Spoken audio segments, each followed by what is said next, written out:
The Mystery of BELICENA VILLCA. Second Book. The Letter of BELICENA VILLCA. 37th Day.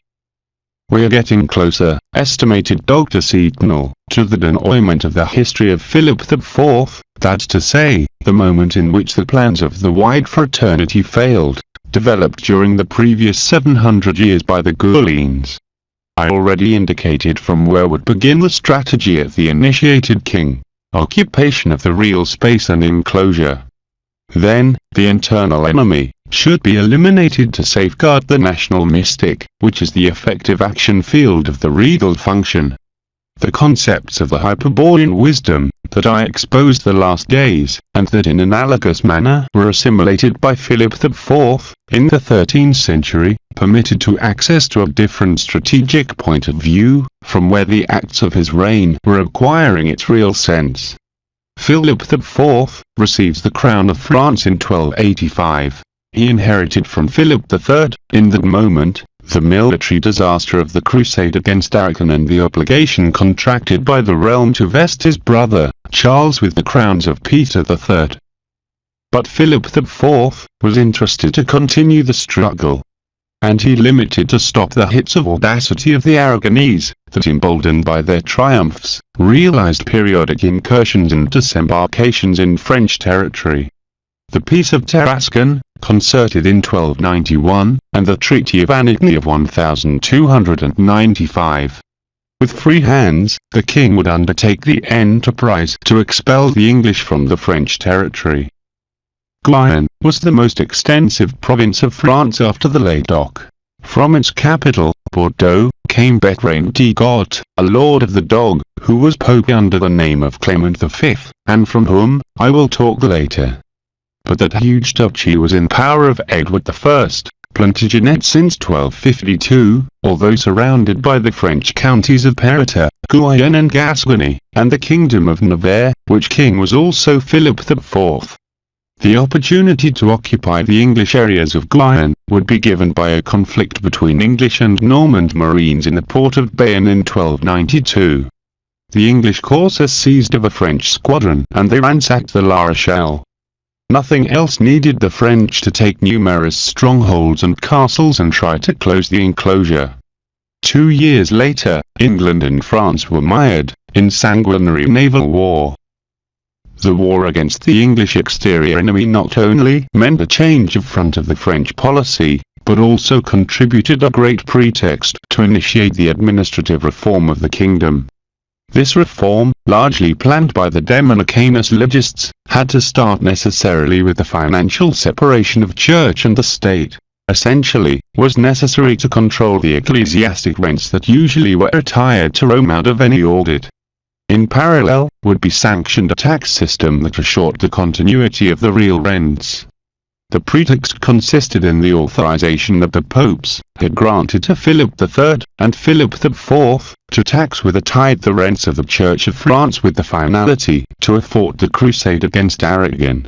If in 1295 the peace with Aragon was concerted, 1 year before exploded the war with England, giving occasion to Philip to prosecute with the exactions. That was not legal. Nevertheless, soon it would be thanks to the real law of the end of 1295 that imposed to the clergy of France the forced contribution of a war tax over their rents. Before it, they see that the reaction of the Gaulean Church deserves a separate commentary, the attitude that the Gaulean Pope, Martin IV, had assumed when he questioned the realms of Peter III. On it is clearly appreciated the enormous hate that he felt against the House of Swabia. The case is that impressive army that Philip III took to Catalonia not only was financed with the tithe of the Church of France. Martin IV suspended the crusade that was being planned by Edward I of England to Holy Land, to derive against Aragon the tithe of the English clergy. But he also spent entirely the sums with which Sardinia, Hungary, Sweden, Denmark, Slavonia, and Poland had contributed to aid the Christians of Palestine. Waiting in vain the succor of Europe, the Oriental regions would not delay to fall in power of the Saracens. In 1291, Acre, the last Christian bastion, ceded before the Emir of Egypt Mlak el-Esgrave. Thus, 2 centuries after the First Crusade, and leaving rivers of blood behind, concluded the existence of the Christian Kingdom of Jerusalem. The Order of the Temple, without the necessity now of simulating the sustenance of the army of the East, remained free to dedicate to their real mission: to affirm them as first financial potency of Europe, to maintain a militia of knights as base for the future unique European army, and the synergy of the chosen people. After the deaths of Martin IV, and Philip III, the Pope Honorius IV, continued giving tithes to Philip the Fair, with the hope that he would give accomplishment to the crusade against Aragon. Same criterion would adopt Nicholas IV, since 1288 until 1292, who was follower of the Angevins, even though he belonged to a Ghiberlang family. Nonetheless, he favored to the family Colonnade, naming Peter Colonnade cardinal. He founded the University of Montpellier, where Guillaume de Notre would teach laws. And he put the Order of Friars Minor under the direct jurisdiction of the throne of St. Peter. The fall of Acre produced to him great consternation, and he published a crusade to send succor to the Christians and the attempt of the reconquest. He was tracing Theseus' plans when he died in an epidemic that decimated the city of Rome. When such Pope died, who represented an encouraging promise in the projects of the King of France, the cardinals fled on its majority to Rieti, in Perugia, leaving abandoned the Holy See, for more than 2 years. During that interval the pontifical household would remain vacant. Apparently, the 12 cardinals, 6 Romans, 4 Italians, and 2 French, not achieved to agree in the election of a new pope, but, in reality, the delay obeyed to a skilled maneuver of Philip IV, and the Lords of the Dog. The Galliens had favored the French presence in Italy, because they had the House of France, as unconditionally glove. They never foresaw that from its bosom would emerge a Ghiberlang king. That confidence was rewarded in principle, by the terrible repression that Charles d'Anjou exerted over the Ghiberlang party, and the members of the House of Swabia. And these services had the effect of increasing the French influence in the issues of Rome. Philip IV would know how to take advantage of this situation to prepare in secrecy the resurrection of the Ghiberlang party. His main allies would be the members of family Colonnade, and the Cardinal Hugues Eiling, who communicated with him, through Pierre de Périoy, Prior de Chaise, who was Lord of the Dog and French secret agent. To all them had been offered rich French counties in turn of the support of in the College of Cardinals. The support consisted, of course, in to avoid that a Gallian pope be elected or, in the best of the cases, to name a Dominican. The Colonnades were a family of noble Romans, who, for many centuries, had much weight in their own government and in the Catholic Church. They had a lot of seigneuries in the mountainous region that goes from Rome to Naples, in such a manner that almost all the paths towards the south of Italy passed through their lands. In those days, existed 2 Colonnades, cardinals. The old man Jacobo Colonnade, patron of the Order of Spiritual Friars, and his nephew, Peter Colonnade. The older brother of Peter, John Colonnade, in the same period, was senator and governor of Rome. It is evident to mention that this family constituted a powerful clan that formed party with other lords, knights and bishops.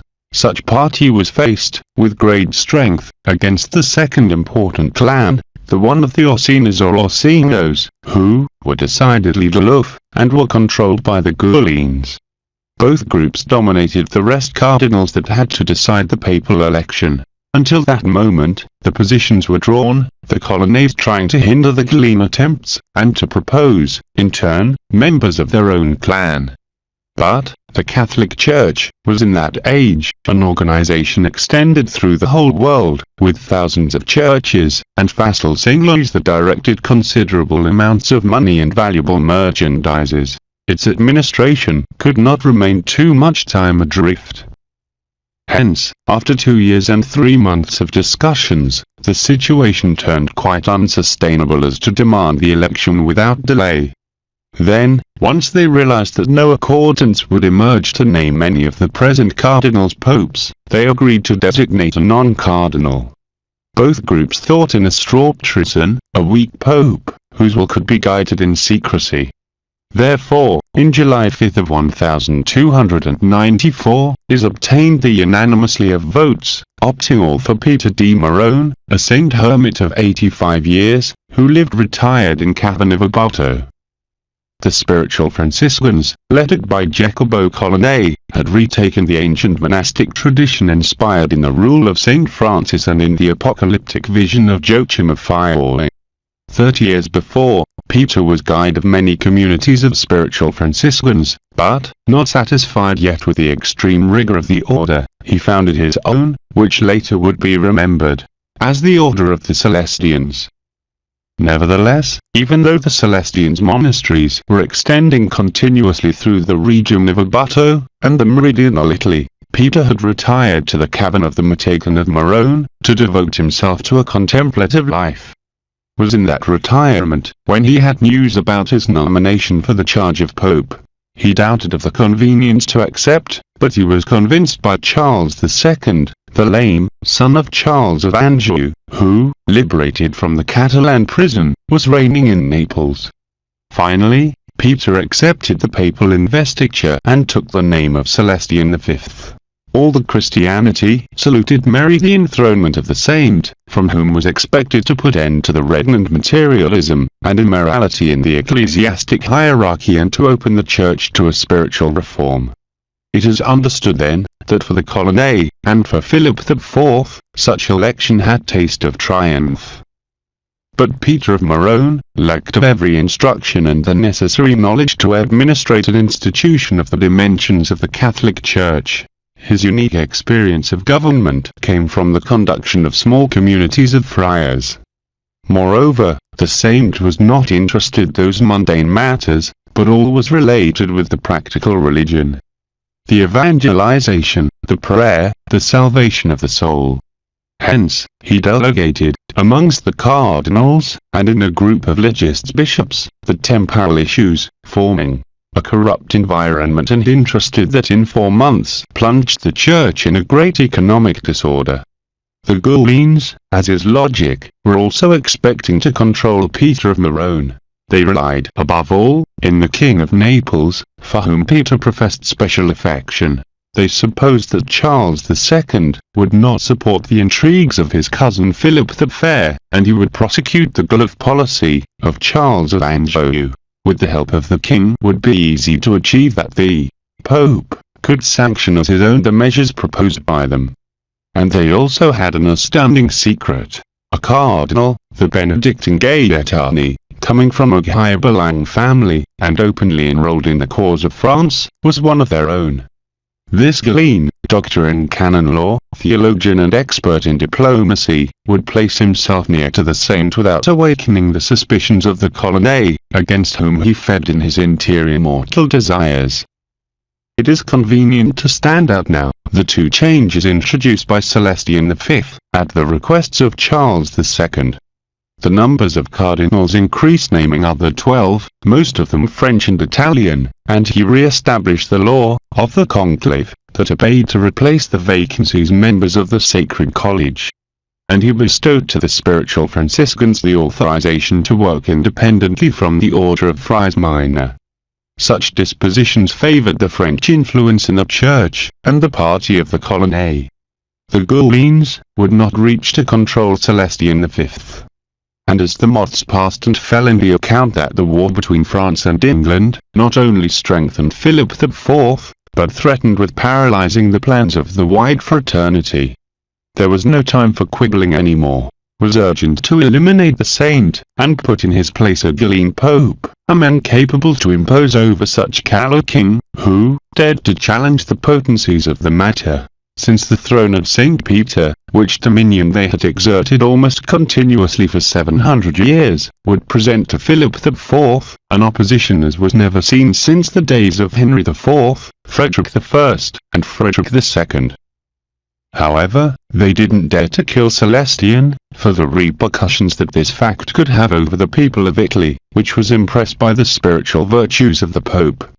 In this way appeared the idea to convince the Saint that his pontificate was not appropriate for the Church, which required a pope occupied to carry out other important issues apart of the religious, as to be administrative, legislative, juristic, and diplomatic.